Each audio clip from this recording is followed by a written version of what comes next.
tumrap sing ngrasuk agama Islam aja nganti nindakake kewajibane 5 wektu ya Majul. Leres iki. Lagu pepeling ngelingke marang aku lan kabeh. Coba presiden sing saka Blitar Jawa Timur Pak Yosi Dian Pratiwi. Tebih iki. Bareng nganggo kudung jilbab. Nah, oke Pak Le. Ngarepe kaya uplek. Persis. Gimana Mbak Yasi? Padang bulan pasese.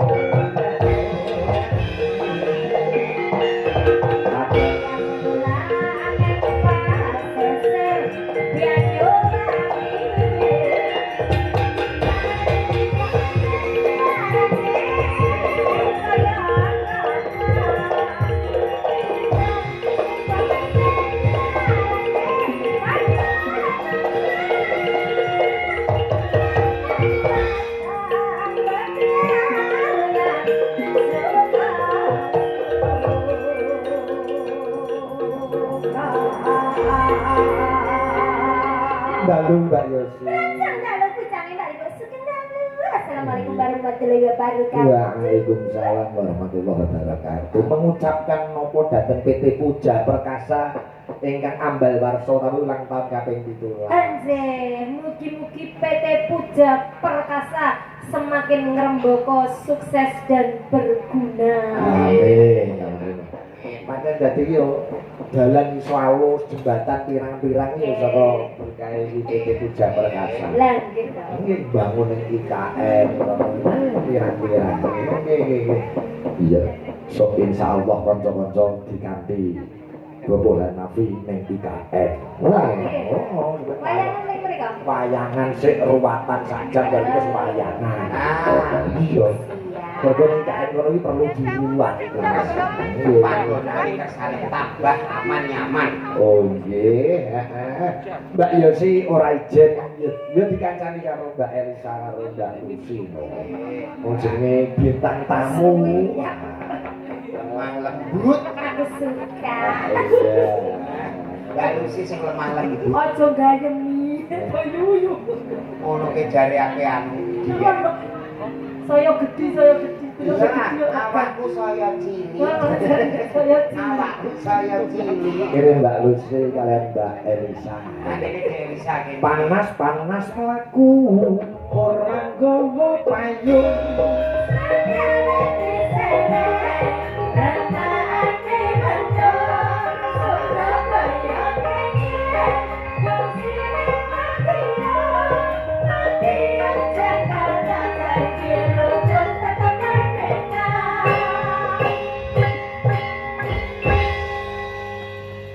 Madiun Jakarta janji rukun tetap merdeka. Inilah pondasi yang penting untuk keluarga besar PT Puja Perkasa, persatuan dan kesatuan guyub rukun. Mulai iso ngembang-ngembang mereka menjadi pembaca Nabi iso ngomong rukun ke berbagai elemen. Iring dan sejalan. Nggih, syukur badhe mengke pembaca Nabi kersa minggah panggung. Wah. Tarik daku. Nggih. Nek mboten ki perwakilan kok Pak Karmito ya apa-apa. Monggo nika katuran sak menika Mas Andi ra wong ya yo dikancani. Niki request-e kok capek gunung Jembleng. Niki digeti sing rada sigrak padha Jembleng. Gerajakan Banyuwangi ning di Jembleng. Ya pun di Mbak Lucy aku pengen gerajakan. Alah kok provokator kowe malah tak terus. Ora provokator aku krungu dhewe. Bisa ngono tamu ngene tak bisa ngerti nek bisa Ndak aku tak terpaksa kita cilik. Lah aku disoting ngiringan kaya bom nuklir. Ising Aku ora ngono, sumpah kondo Mbak Yosi ngono. Dik, matur Pak Ibu. Andane kok ngerti ana ning video aku isin Mbak Elisa luwang sing awake sak mene lho. Aja ora ngono, udungku cepat. Iya.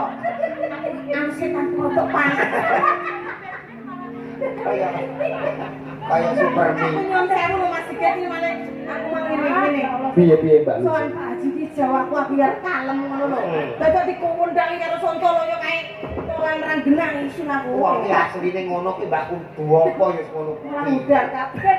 Ben ora ono dincekne patah. Apa dialteko ngono ya. Wis Sontoloyo Mas Rangga karo Mas Bari lho. Nggih. Kowe ndek sawan digoleke tempat transit istimewa. Kalau baju ten hotel Amertas. Bareng calon arep adus kok terus dodok kamarku. Kok sakit kok? Iki Mas Bari njaluk. Lagi apa? Arep adus kok ora ono ciduke. Ini nganggo software. Ora pengalamanmu nek wis sower gede ora kaget. Kowe tak awas aman mau. Wis mangan apa iki kari pesen ngono. Ayo mau didhawuhi Pak Karmito karo Pak Nabi ya. Ah, gak layak dibebasno. Bayar kalau rumah sana ya. Video gratis bayar. Coba dijegleng Jo. Siap. Urut Mbak Yosi, terus Mbak Lucy, terus Mbak Elisa. Siap. Yo sing benih iklan. Lah piye lah aku malah iso ngrono lho, Dok. Lah aku yo pantek ngono ora aku mang jane dandan dhewe ketok wahyu wae. Wis jejer Mbak Elisa karo Yosi meneh. Iki mbok rumah sani, wong wis ancur. Cewek kaya rupane otro-otro. Lah kowe iki dibedhaki karo wedhus kowe sing ganteng wedhusku. Rate doyan mek wedhusmu. Ngerti ora nyuwun sewu Mbak Elisa ning nggon aku lho. Nek seminggu kok wedhus padha metek kabeh. Ngono. Lah kira kok metu kok brojol sirahe kaya Bathara Kala iki. Wong aku jane kepengin mbek wedhusmu tok awakmu kok melok jengking. Wong edan. Jegleng Yosi sik. Mati. Mambiat mayo. Patut. Mambiat mayo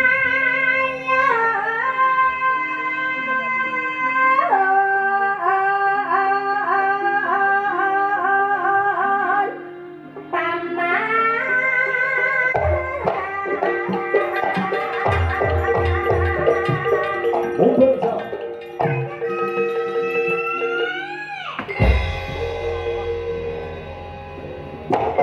Anak itu gaweane ijek. Yes. Ini jegleng Mbak Lucy. Ya. Anggo jenglek. Sok. Kok padha eleke to sing. Wis to awakmu beriman wae. Lu kudune karo setape Pak Haji sing guwanteng memperbaiki keturunan. Kae goleke ya sing ganteng yo dumbuhke to. Ape doyan ngene iki ora bar nyapong ya. Suarane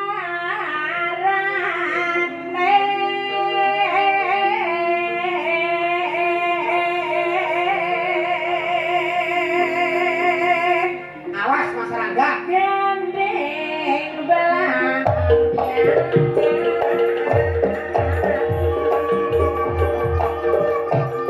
Mumpung. Bedon. Kok malah nas kering? Kowe ngerti ra sopan iki. Puja Prakasa. Lah piye kamu jawab? Ha iki nyatane ditemplek ya iso panggah. Rumah samu nyimplok sedel Vespa lho. Aku bareng cilok kene kok kaya andeng-andeng. Cilik ngono. Awakmu kok Ora sudi. wis to gampang urusan itu. Kira gendong ora pas ngene iki. Ya pikir to. Kalau ke netizen roh nek awakmu iki Puja Prakasa. Ini Elisa. Mbak Elisa. Ini sing ancur-ancur ini. Rupane dhewe kok nyambek kancane aku. Alah kok ngono ya. Disimak saking Taiwan Mbak Ira. Mbak Ira. Sembah nuwun salam untuk semuanya. Halo Taiwan, sisye. Oh. Sisye. Lah mau. Nah, Pak, wis mau kali 5. Si kau diam. Iya dijeglek umum disi Pak Jurekane racaan Mas Komir, Manyaran, Pak Edeli Wonocolo Jonegoro, Mbak Dhuwur. Sing apik Mbak Elisa ditegani Pak Jumbo. Oke. Jumbo Gunung Lengga. Nah, Wong wedok seratenane dhewe-dhewe. Oh, iya. Kono akeh polahe. Nah. Carane goyang-goyang luar, Nah. aku goyang dalam. oh ngono to. Goyang dalam iki. Goyang dalam ki piye? Merem aja gitu dirasakno goyange. Nah. Maje, ngerti kowe? Cantik sejati ngene iki goyang dalam. Nyaram biae.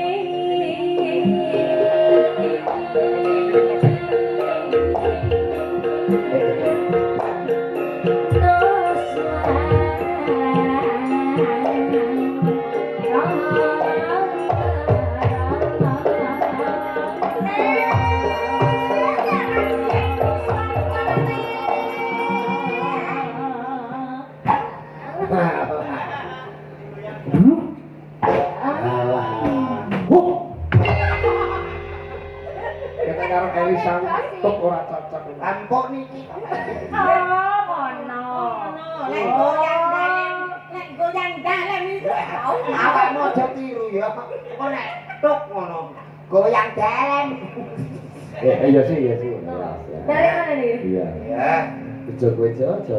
Rupa-rupa iso jejer wong ayu-ayu. Alah ya pendak ning ngene iki ning omah ya kesiyo-siyo kok Pak. Ya sing acur-acur ini. Lah yo bener sampean duwe bojo kaya Mbak Yosi, Mbak Elisa mulus-mulus ngono kuwi dadi apa metu anakmu malah kaya ula weling. Ora. Pak wireng ibuke. Kan lek jalan malah lo langsung kaya polisi tidur. Oh iya, disimak Mas Yono King Sudo iki ya. Angker Gapati komplit. Mbak Mudin Sabon. Oh, Mbak Janeman. Iya. Oke. Pianyo wangi.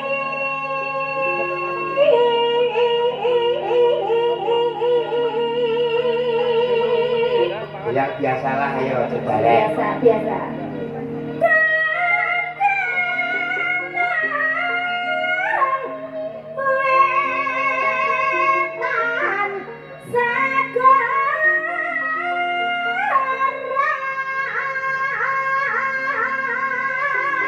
Ayo.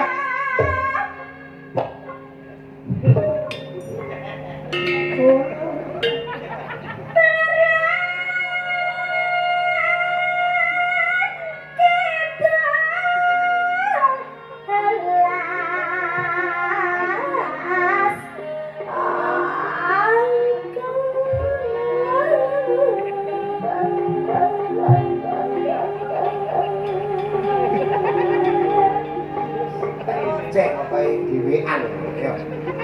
Apa mboten, Pak? Ora. Kene iki suarane durapati awakmu.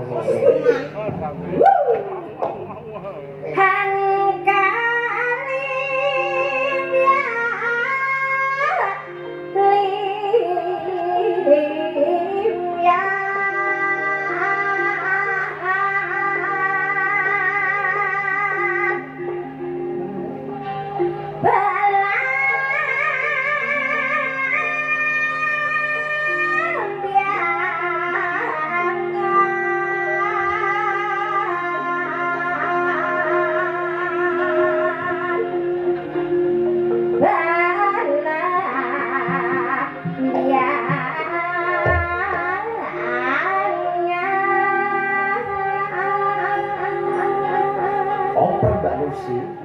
Ya.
Pak Karmito.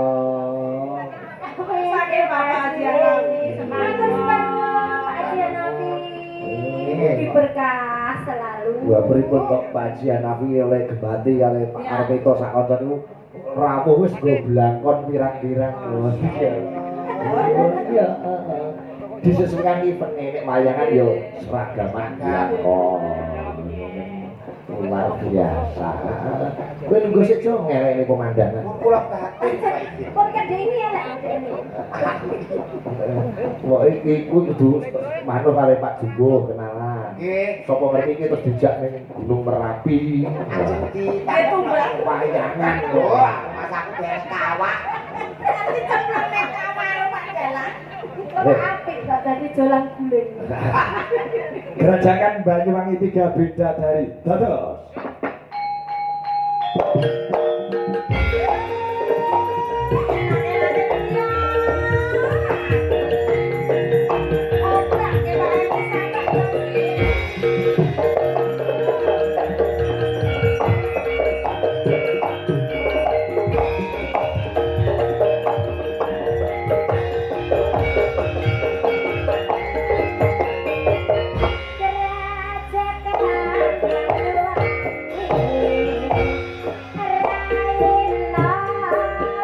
Rain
Pengerawite cakrak-cakrak sigrak-sigrak. Ngapa Mbak Lucy karo Mbak Elisa kok lungguh? Mangkat Bintang tamu rumangsane awakmu spesial. Kok arep Mbak Lucy kok arep ndekem. Ayo kok kaya dulure sing nyanggat. Lah kan aku karyawane Haji. Ayo bagian apa Mbak Ida Lala iki kadane. Ini Mbak Ida Lala. Wis kok ngene genep ping 10 gajeku lak mlotrok. Aku Mas aku dandan mau yo ayu dhewe jajar sindene Pak Sigat ari-ari. Arianto. Ari mama. Arianto. Arianto paling elek. Awakmu nek dandan ki latihan awor dadi iso madake. Ya ora dadan ning petengan. Ayo kaya grahono.